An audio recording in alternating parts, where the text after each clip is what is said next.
Hallelujah. जिस topic पर हम आज बात करना चाहते हैं वह गुरूर के ताल्लुक से किस ताल्लुक से है, गुरूर के ताल्लुक से, और खास तौर पर रूहानी गुरूर के ताल्लुक से। गुरूर की बहुत सारी किस्में हैं और मैं चंद किस्मों का जिक्र आपके सामने करूंगा। अभी हम अपनी जिंदगी में अक्सर गुरूर का शिकार होते और हमें पता नहीं चलता। गुरूर की बहुत सारी किस्में हैं, लेकिन आज जिस किस्म के बारे में हम बात करने जा रहे हैं वह सबसे खतरनाक किस्म है और वह है रूहानी गुरूर। वह कौन सा है रूहानी गुरूर, जिसको हम स्पिरिचुअल प्राइड बोलते हैं? अगर मैं चंद एक वैसे किस्मों की बात करूं तो बाज लोगों को अपनी सलाहियत पर गुरूर होता है, किसी चीज पर, सलाहियत पर, कि जो काम मैं कर सकता हूं वह कोई दूसरा नहीं कर सकता। गुरूर बेसिकली क्या है? गुरूर अपने आप को दूसरों से अफजल या बेहतर या डिफरेंट जानना है, या जब मैं समझना शुरू कर देता हूँ कि मैं या तो दूसरों से बेहतर हूँ या दूसरों से डिफरेंट हूँ, दूसरों से अफजल, मेरे अंदर एक एहसास आना शुरू हो जाता है कि मैं कोई चीज, और वह है रूहानी गुरूर। वह कौन सा है रूहानी गुरूर, जिसको हम स्पिरिचुअल प्राइड बोलते हैं? अगर मैं चंद एक वैसे किस्मों की बात करूं तो बाज लोगों को अपनी सलाहियत पर गुरूर होता है, किसी चीज पर, सलाहियत पर, कि जो काम मैं कर सकता हूं वह कोई दूसरा नहीं कर सकता। गुरूर बेसिकली क्या है?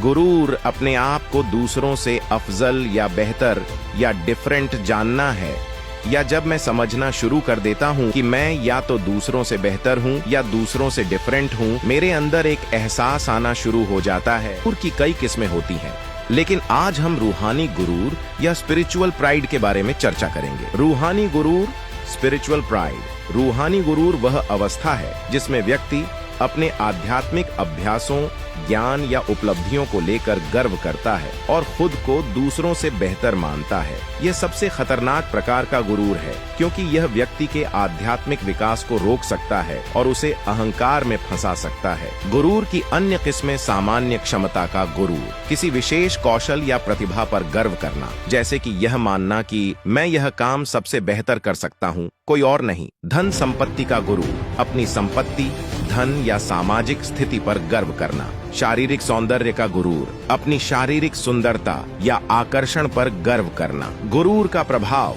गुरूर का पहला उदाहरण हमें धार्मिक कथाओं में मिलता है, जहां इब्लीस, शैतान ने खुद को इंसानों से बेहतर समझा और इस गुरूर के कारण उसे स्वर्ग से निकाल दिया गया। गुरूर व्यक्ति को आत्म केंद्रित बनाता है और उसे अपने चारों ओर के लोगों की भावनाओं और जरूरतों से दूर कर देता है। गुरूर से बचने के उपाय: नम्रता का अभ्यास, अपनी सफलताओं और उपलब्धियों को विनम्रता से स्वीकार करना। आत्म जागरूकता, खुद की कमजोरियों और गलतियों को पहचानना। सेवा का भाव, दूसरों की मदद करना और सेवा का महत्व समझना। रूहानी गुरूर से बचना अत्यंत महत्वपूर्ण है, क्योंकि यह हमारे आध्यात्मिक मार्ग पर सबसे बड़ा रोड़ा बन सकता है। आत्म संयम, नम्रता और सेवा का भाव अपनाकर हम इस खतरनाक गुरूर से बच सकते हैं और सच्चे आध्यात्मिक विकास की ओर अग्रसर हो सकते हैं। गुरूर, सरल शब्दों में गुरूर का मतलब है खुद को दूसरों से बेहतर समझना। यह अहंकार, घमंड और अकड़ का रूप ले सकता है। धार्मिक, आध्यात्मिक ज्ञान या अनुभवों पर आधारित गुरूर को रूहानी गुरूर कहते हैं। यह खतरनाक है क्योंकि अंधापन, यह हमें अपनी खामियों और गलतियों को देखने से रोकता है। गिरना, यह हमें अहंकार में डुबोकर गिरने का कारण बन सकता है। दूरी, यह हमें दूसरों से दूर कर देता है। नुकसान, यह हमारे आध्यात्मिक विकास को नुकसान पहुंचा सकता है। बचाव, नम्रता, दूसरों को सम्मान देना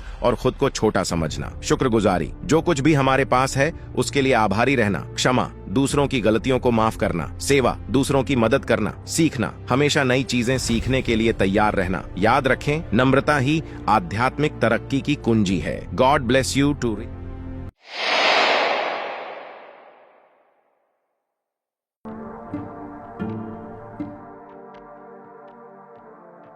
Please like, share, and help me with the Michael Foundation.